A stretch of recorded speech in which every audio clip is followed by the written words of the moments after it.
semua hal yang berkaitan dengan informasi dan komunikasi.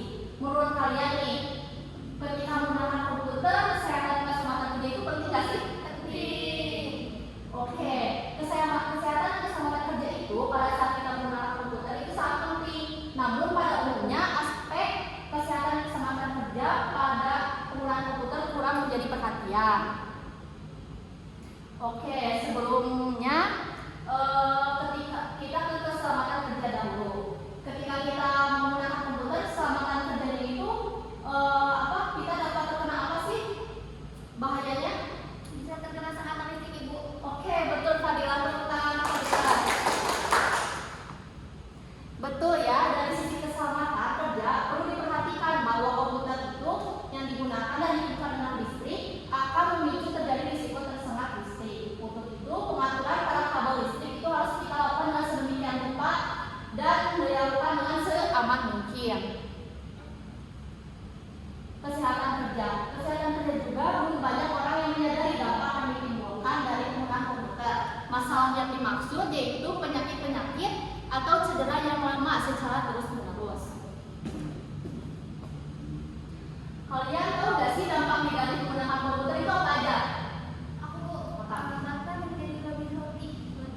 Oke, ada lagi gak? Kalau yang paling rasain ketika menggunakan komputer apa?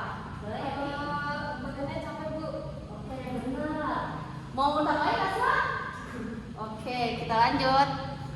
Betul ya, dampak negatif yaitu risiko pada nyeri punggung, risiko nyeri pada pinggang bagian bawah, risiko mata berair dan gangguan penglihatan, risiko nyeri otot dan tulang bahu, risiko nyeri pada pergelangan tangan, dan risiko nyeri pada leher. Tapi kalian itu dari semua risiko sini pernah merasain semuanya nggak? Nah, yang paling sering terjadi apa? Nyeri punggung. Betul, kalian dengan penanggulangan itu bagaimana sih? Direlaksasi aja dulu kayak yoga gitu. Ya pernah. Oh betul. Jadi untuk cara menghindari dampak negatifnya itu kita harus mengatur posisi tubuh kita ya, harus posisi tubuh itu dengan baik dan benar. Kita juga harus menggerakkan badan kita sekali agar otot kita itu tidak tegak. Lalu kita juga harus mengatur posisi komputer, perangkat komputer dan ruangannya yang digunakan senyaman mungkin. Lalu mengalihkan pandangan keluar ruangan agar mata kita tidak jadi berair gitu dan tidak terjadi gangguan penglihatan. Kita juga harus makan, minum dan istirahat yang cukup, dan kita juga harus memiliki ruangan dengan kualitas udara yang baik. Yang pertama nih, mengatur posisi tubuh. Posisi kepala dan leher harus tegak lurus dengan wajah kita itu harus lurus dengan komputer yang ada di depan kita. Posisi punggung juga harus tegak, posisi pundak tidak terlalu terangkat dan tidak terlalu ke bawah. Untuk Fadila boleh disimpan dulu ya. Oke, perhatiin dulu ya ibunya. Untuk posisi lengan dan siku itu membentuk sudut 90 derajat sampai 110 derajat, dan posisi kaki harus bebas. Maksud bebas dari sini itu posisi kakinya jangan sampai mendekati siku. Nah, begini gambarannya. Jadi posisi kakinya 90 derajat, jadi 90 derajat dan pangkal kita lurus gitu. Untuk meja juga kita harus memiliki ketinggian yang membuat kita senyaman mungkin. Nah, sebelum itu kita juga harus memperhatikan mengatur posisi komputer. Yang pertama itu posisi monitor. Posisi monitornya harus diletakkan di tempat yang tidak memantulkan cahaya agar komputer itu tidak jadi gelap gitu bahannya.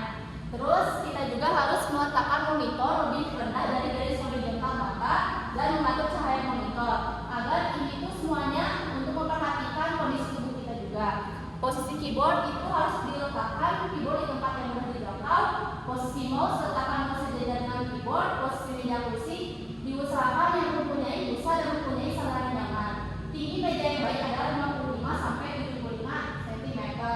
Apakah ada yang ditanyakan? Sudah mengerti? Mengerti. Oke, bagus.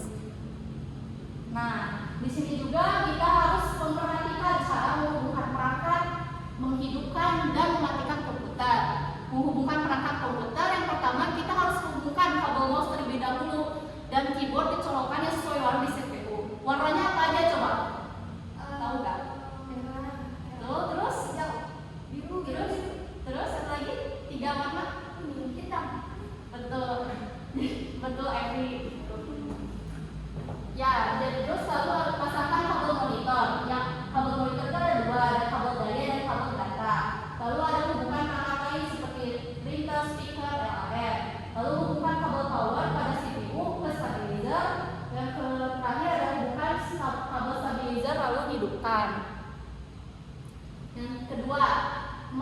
kehidupan komputer yang benar. Yang pertama itu hidupkan stabilizer, tekan tombol power pada CPU, memasukkan username dan password. Bila sudah tampil dan pointer mouse sudah muncul, berarti sudah mulai bisa bekerja. Nah, dari kehidupan komputer yang benar nih, kalian ketika menghidupkan laptop sudah benar nggak sih? Sudah. Pernah nggak kalian kayak malah jadi lupa password atau apa dari komputer perangkat kalian?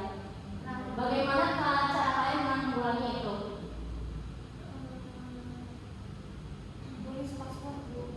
Oke, betul ya. Jadi dengan menanggulangi username dan password yang lupa, kita itu harus menulis password kita agar tidak terjadi kelupaan. Yang terakhir itu ada mematikan komputer yang benar. Yang pertama, ini semua program dijalankan, terus gerakan pointer mouse ke atas tombol start, kemudian muncul kotak dialog turn off, komputer klik turn off. Tunggu komputer sampai benar-benar mati, lalu matikan stabilizer. Nah, sampai sejauh ini, apakah kalian ada pertanyaan nggak? Cukup. Nah, sampai sejauh ini, apakah kalian paham? Paham. Oke, apakah di sini ada yang memberi kesimpulan? Oke, masuk boleh. Kita belajar kesehatan informasi bagaimana kita benar, ada cara mengatur tubuh, cara mengatur komputer yang benar. Betul, nah sobat itu kita bisa sekolah. Betul ya, jadi kesimpulan pembelajaran hari ini kita itu harus memperhatikan ketika kita menggunakan perangkat komputer. Kita itu harus memperhatikan dari menjaga posisi tubuh, kita juga harus memperhatikan dari hal-hal kecil seperti menghidupkan perangkat komputer bagaimana, mematikan bagaimana, agar kita juga terhindar dari hal-hal yang celaka. Begitu. Oke, mungkin cukup sekian dari pembelajaran hari ini. Mohon maaf apabila ada kesalahan. Semoga dari pembelajaran kali ini kalian jadi bisa untuk menerapkan kesehatan dan keselamatan kerja ketika kalian menggunakan perangkat dengan baik ya. Untuk penugasannya kalian harus membuat resume tentang dasar-dasar dalam membuat rancangan desain interior. Oke? Oke, untuk KM-nya siapa? Oke, boleh diterima. Sebelum mengakhiri pembelajaran, berdoa untuk yang ini. Sudah selesai. Oke, sekian dari Ibu. Mohon maaf apabila kesalahan. Semoga kalian tetap sehat dan tetap semangat terus ya.